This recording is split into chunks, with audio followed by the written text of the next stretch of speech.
नमस्कार मित्रांनो, सत्य चर्चामध्ये आपल्या सर्वांचे सहर्ष स्वागत।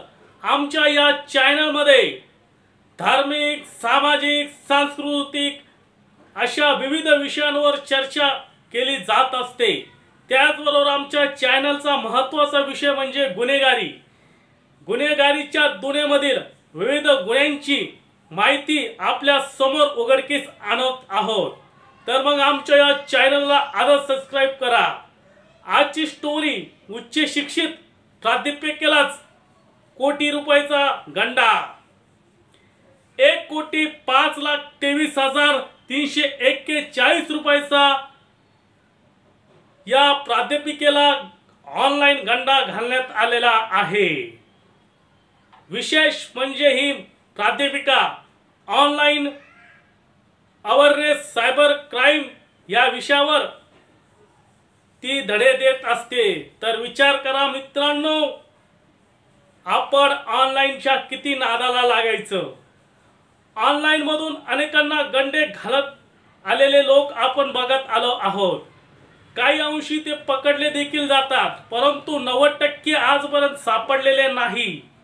अनेकांच्या मोबाईलवर वेगवेगळी लिंक पाठवली जात असते। त्या लिंक मध्ये आपण कार जिंकले, लॉटरी जिंकली, आपल्याला बक्षीस मिळालं, अशा विविध प्रकारचे आमिष दाखवून लूटमार केली जात असते। त्यामुळे सावधान, खबरदार। जळगाव मधील ही गुन्हा आपण तुमच्या समोर आणत आहोत।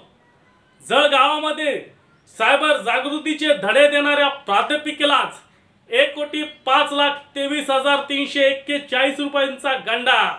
महाविद्यालयात सायबर अवेअरनेस विषयाचे धडे देणाऱ्या प्राध्यापिकेबाबत हा गुन्हा उघडकीस येत आहे। 35 दिवसात 1 कोटीच्या वर ऑनलाइन फसवणूक करण्यात आली आहे।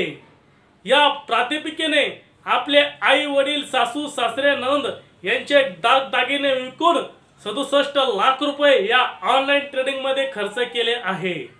या प्रकरणी आणखीन अधिक माहिती अशी की व्हॉट्सअपवर त्यांना एक लिंक पाठवण्यात आली होती। DGS VIP4 या ग्रुपचं जे नाव होतं, या नावाने जे व्हॉट्सअप ग्रुप तयार करण्यात आलं होतं, या व्हॉट्सअप ग्रुपमध्ये VIP लोक आहेत, मोठमोठे लोक आहेत। त्यांनी गुंतवणूक करून करोडो रुपये कमवले आहेत। शेअर ट्रेडिंगचा हा व्यवसाय आहे आणि हा व्यवसाय खात्रीशीर आहे असं त्यात सांगण्यात येत होतं। सायबर क्राइमचे धडे देणारे या प्राध्यापिकी असलेली ही महिला त्या ठिकाणी या ग्रुपमध्ये जॉईन झाली आणि तिला सगळ्यात मोठा कोटी रुपयाला चुना लावण्यात आला।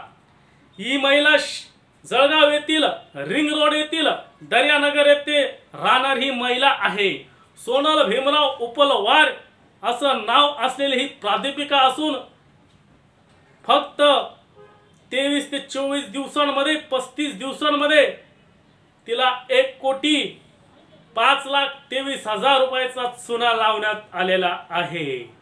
त्यामुळे सावधान, खबरदार। दिनांक 16 फेब्रुवारी रोजी या महिलेच्या व्हॉट्सअपवर या ग्रुपची लिंक आली होती। त्यानंतर या ग्रुपच्या माध्यमातून तिचा संपर्क झाला। त्यानंतर या महिलेने यामध्ये इन्व्हेस्टमेंट केली। इन्व्हेस्टमेंट केल्यानंतर काही दिवसातच आपली फसवणूक झाली असं त्या महिलेच्या लक्षात आलं।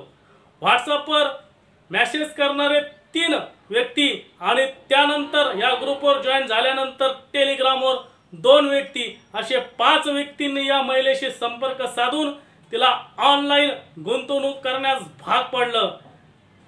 त्यानंतर तिची फसवणूक झाल्यानंतर या महिलेने या 5 जणांच्या विरोधात गुन्हा दाखल केला आहे। त्यामुळे सावधान, खबरदार। अशा ऑनलाइन गुंतवणुकीमध्ये किती आपण गुंतवणूक करायची आणि किती प्रकारे आपण यामध्ये सहभाग घ्यायचा ह्यो ज्याचा त्याचा प्रश्न, परंतु अनेक जण आजपर्यंत फसवणूक झालेले आहे। त्यामुळे सावधान, खबरदार।